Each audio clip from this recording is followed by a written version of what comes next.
L'Évangile, une puissance contre le nihilisme. Le nihilisme, l'ennemi de l'Évangile. L'Évangile peut être présenté comme une puissance, un rempart contre les effets dévastateurs du nihilisme dans la vie de beaucoup de personnes, en montrant qu'il est la solution et qu'il offre un sens ultime, une espérance transcendante et véritable, et une valeur absolue à la vie humaine. Là où le nihilisme affirme l'absence de but, de vérité et de valeur. Le nihilisme, qui a été popularisé notamment par Nietzsche, affirme l'absence de sens objectif à l'existence, rejetant toute vérité absolue et toute transcendance. Face à ce vide, l'Évangile proclame que la vie humaine possède une valeur infinie, en raison de l'amour de Dieu et de sa volonté rédemptrice révélée en Jésus-Christ. Cette proclamation devient une force transformatrice qui répond à l'angoisse existentielle en fournissant un cadre, un sens de vérité et d'espérance. Premièrement, le nihilisme fait le diagnostic du vide. Le nihilisme nie l'existence d'une vérité universelle et la possibilité d'un but ultime proposé par l'Évangile. L'homme qui a pour religion le nihilisme, c'est un homme livré à lui-même, c'est un homme qui est confronté à l'absurde. La vie n'a aucun sens. Confronté à l'absence de valeur révélée par l'Évangile, il est aussi confronté à la dissolution des repères moraux, puisque rien n'est vrai, puisque rien n'a vraiment de sens. À quoi ça sert de vivre, de faire le bien, la justice, etc. Les conséquences et les effets du nihilisme dans la vie de cette personne est caractérisé par le désespoir, le relativisme radical et par la perte du sens de la dignité humaine. Un être humain n'a pas plus de valeur qu'une marchandise. Deuxièmement, contrairement au nihilisme, l'Évangile proclame avec puissance que la vie a un sens et que ce sens devient absolu en Jésus-Christ. L'Évangile annonce que le monde n'est pas le fruit du hasard, mais qu'elle est le fruit d'une intention et d'une volonté divine. L'Évangile nous révèle une vérité absolue, à savoir que Dieu existe, qu'il a un but pour l'humanité, et il se manifeste et se réalise pleinement en Jésus-Christ, par la mort et la résurrection du Christ. L'Évangile donne à l'histoire humaine un point culminant, porteur de sens universel. L'Évangile n'est pas un concept philosophique engendré par les raisonnements des philosophes. L'Évangile n'est pas un concept ou une doctrine créée par les hommes. Bien au contraire, l'Évangile est une puissance surnaturelle provenant de Dieu et qui a fait irruption dans le monde naturel. Troisièmement, l'Évangile est une puissance qui transforme notre manière de voir, de penser et de vivre dans le monde. Contre le vide moral proposé par le nihilisme, l'Évangile instaure une éthique fondée sur l'amour et la justice divine. Contre l'absurdité du nihilisme, l'Évangile affirme incontestablement une espérance au-delà de la mort et il propose à l'humanité un but éternel. Et contre la désintégration du sens proclamé par le nihilisme, l'Évangile relie l'identité humaine à une histoire universelle liée à la rédemption opérée par Christ pour une vocation éternelle. Quatrièmement, l'Évangile agit comme une résistance face à la culture purement rationaliste, matérialiste et existentialiste.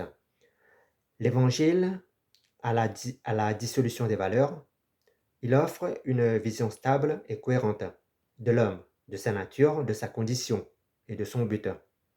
Personnellement, l'Évangile offre une source de consolation et de confiance, capable de briser le désespoir et la fatalité du nihilisme.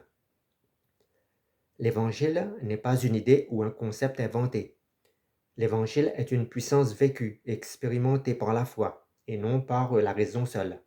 Le nihilisme se nourrit de la raison et non de la foi. Le nihilisme, c'est l'adversaire direct de l'Évangile. Et le nihilisme tire sa puissance du fait qu'il arrive à faire croire aux hommes qu'il n'est pas une religion et qu'il n'a rien à voir avec la spiritualité. Or, en Europe et dans le monde, beaucoup ont foi, sans le savoir, en cette religion, en cette doctrine. sorti de l'imagination et du raisonnement des hommes. Inspiré par qui? C'est une évidence pour ceux qui sont conduits par l'Évangile. Autrement dit, face au nihilisme, l'Évangile transforme les individus et les communautés. Cinquièmement, si le nihilisme débouche sur le vide, sur le néant et l'absurde, l'Évangile de Christ, lui, se présente comme une force qui remplit ce vide de sens, d'amour et d'espérance. Car le nihilisme rend l'homme informe spirituellement et vide, alors que l'Évangile, la vérité de Christ, existe, qu'elle est incarnée en Jésus-Christ et qu'elle peut libérer l'homme de l'angoisse du non-sens. Loin d'être un simple système moral ou religieux, l'Évangile est une puissance vivante qui peut efficacement renverser le nihilisme en proclamant que la vie a une origine, un but et une valeur éternelle. Le nihilisme enseigne que Dieu n'existe pas ou qu'il est mort et qu'il n'y a pas de but supérieur dans la vie. Il rejette toute vérité et valeur objective, menant au désespoir et à une vie absurde. Selon Ecclésiaste 1, verset 2, Salomon décrit le ressenti nihiliste d'une existence dépourvue de sens, dépourvue de Dieu. Vanité des vanités, tout est vanité. Selon le psaume 14, verset 1, l'insensé dit en son cœur, il n'y a pas de Dieu. La parole de Dieu expose déjà le mécanisme du nihilisme qui nie la transcendance. En revanche, l'Évangile nous enseigne que le sens de la vie pour un homme se trouve dans sa relation avec Dieu et dans l'accomplissement de sa volonté. Selon Ecclésiaste 12, versets 13 à 14, dit « Crains Dieu et observe ses commandements. C'est là ce que doit faire tout homme. » Autrement dit, le sens de la vie pour l'homme est de répondre à l'appel de Dieu. Selon le psaume 139, verset 13, qui dit « C'est toi qui as créé mes reins, qui m'as tissé dans le sein de ma mère. » Autrement dit, la création individuelle prouve que chaque vie, que chaque personne possède un sens et une intention pour Dieu. Selon Jean 14, verset 6, où Jésus déclare qu'il est le chemin, la vérité et la vie, et que nul ne vient au Père que par lui. Ici, Jésus proclame une vérité, un sens et un but absolu, contrairement au nihilisme qui rend l'homme insensé, c'est-à-dire qui le prive d'un sens, d'un but véritable. Une direction que propose le nihilisme chez certaines personnes, c'est le suicide. Le suicide est un fruit du nihilisme. Sixièmement, l'Évangile se vit aussi comme une force qui relève, qui guérit et oriente notre vie. Face au vide moral, la parole nous enseigne par 1 Jean 5, verset 20, que Christ nous a donné une vraie connaissance et un fondement éthique. Nous savons que le Fils de Dieu est venu et qu'il nous a donné l'intelligence afin que nous connaissions celui qui est vrai. L'intelligence que Dieu nous donne par Jésus-Christ est une intelligence qui vient de Dieu et qui éclaire, et non une intelligence qui vient de la seule raison humaine. Contre l'absurde, dans Luc 23, verset 43, où Jésus parle en disant « Je te le dis, aujourd'hui même, tu seras avec moi dans le paradis. » Cette parole nous annonce l'espérance du salut, et elle annule l'absurdité de la mort. Contre le désespoir, selon le psaume 77, verset 3, qui déclare « Au jour de ma détresse, je cherche le Seigneur. » Ce verset biblique nous enseigne que l'espérance chrétienne offre à l'homme un recours lorsque tout semble perdu. Selon Jean 10, verset 10, qui déclare « Je suis venu, dit Jésus, afin que les brebis aient la vie et qu'elle l'ait en abondance. » L'Évangile offre la vie véritable et absolue, et elle nous donne une joie durable.